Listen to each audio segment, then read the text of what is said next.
Hello, আসসালামু আলাইকুম সবাইকে। আপনাদের মাঝে হাজির হয়ে গেলাম নতুন আরেকটা ব্লগ নিয়ে। তো আজকের ব্লগটা আমার বাচ্চার বিশেষ একটা অনুষ্ঠান নিয়ে। তো বিশেষ অনুষ্ঠানটায় কি আর কি করলাম বিশেষ অনুষ্ঠান নিয়ে তা নিয়ে থাকছে আজকের ব্লগ। আসসালামু আলাইকুম।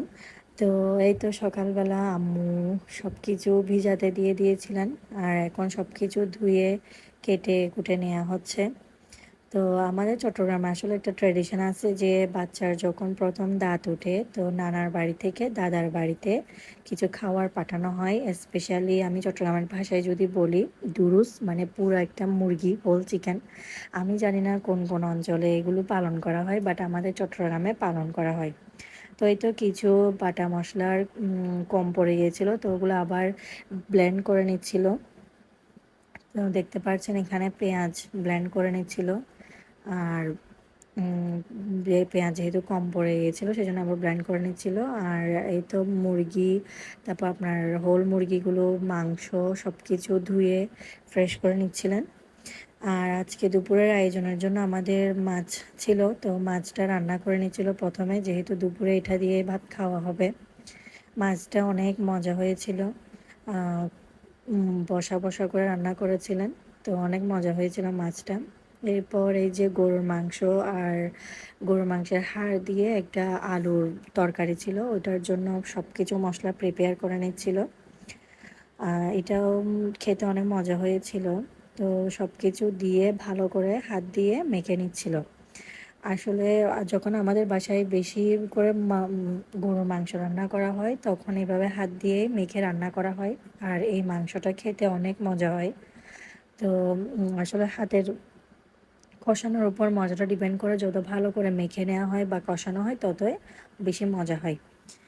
তো সব কিছু দিয়ে ভালো করে এরপরে ভালো করে নেড়ে চেড়ে কষানো হচ্ছিল। আর এদিকে মাছ, তারপর আপনার মাংসগুলো সব কিছু ফ্রাই করে নিচ্ছিল, হালকা শ্যালো ফ্রাই। এদিকে অলরেডি আপনার মুরগির মাংস রান্না হয়ে গেছে। আমি আসলে ওইভাবে পুরা রেসিপি আপনাদের সাথে শেয়ার করতেছি না। যদি কারো প্রয়োজন হয় তাহলে আমাকে কমেন্ট করে জানাবেন, ইনশাল্লাহ শেয়ার করার চেষ্টা করব। ভিডিওর বেশি লম্বা হয়ে যাবে সেই জন্য আসলে পুরো রেসিপি আমি শেয়ার করছি না।